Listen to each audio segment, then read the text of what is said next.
In this video, we are looking at the Team Associated DC10 and titanium screw sets for it. What first caught my eye was that 1UP Racing released a full titanium screw kit for this chassis. Beautifully machined screws. You could get it like blue anodized. Problem though, if you see here the screenshot of it, that's $190 for just a screw kit. Oh, that's a lot of money. So a buddy of mine taught me years ago one hack was that Racing sells titanium screw kits, and they sell them for lots of various vehicles, but most likely never the one that you actually want it for. But if you look at what's actually included versus what you need in your vehicle, a lot of the times it matches up pretty dang close. So I'll give you an example. Racing for a Yokomo BD11. I don't even know what a BD11 is. Maybe some buggy or something like that. Racing for the RevD RDX. Wait a second, that's the RevD RDX drift car. Guess what? A lot of the screws tend to match. So instead of $190 for a total titanium screw kit from 1UP, which would probably be the best product and the best way of going in the long run, I can get both of these for like $30, $35 each. So I got two of them of different vehicles, and I think mixing and matching these titanium screws is going to give me enough to do a chunk of this Team Associated DC10. So what we're going to do here today is see, does that theory hold water or not? I have the scales out. We're going to weigh the car as it sits right now. I'm going to then swap over a bunch of titanium screws. I'm not going to go crazy.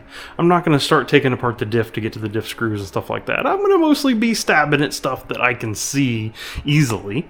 So we're going to do all that and then see what the weight difference is. And just a quick note, if you are new to the channel, welcome. My name is Troy. This is RoadsideRC. You tend to find me bashing or crawling or drifting or racing, plus doing product review videos and how-tos on various things. Let's get started. We're going to get the body off. I'm going to get my electric screwdriver out because I'm going to need it. And let's start swapping over screws right after we do a weigh. Chassis, I took the body off because everybody's body weighs a different amount. Chassis is the flex chassis. I've got some of the aluminum upgrades and stuff like that on it. If we look at the total weight as we sit right now, we are looking at 995 right here in the middle, total weight. 50-50 left and right, which is, it's always going to be close. 320, what is that? 324 at the front, 670 at the rear, 67% rear weight distribution. But what we're mostly going to be looking for in this video is that 995. And if we swap over a bunch of screws, does that number go down?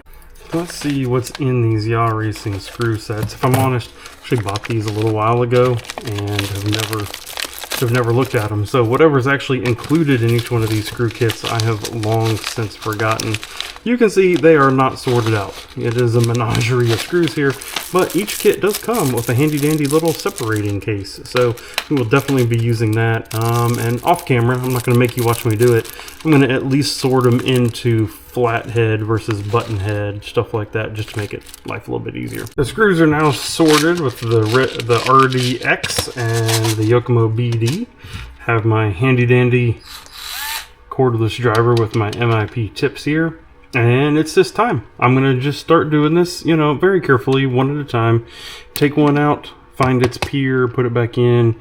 Note, I'm not always going to be looking for a screw that's the exact same length. If there are occasions where I can actually get away with a slightly shorter screw, I'm going to do it, because that also saves me a little bit of weight as we do it. All right, I will stop if I have any highlights along the way.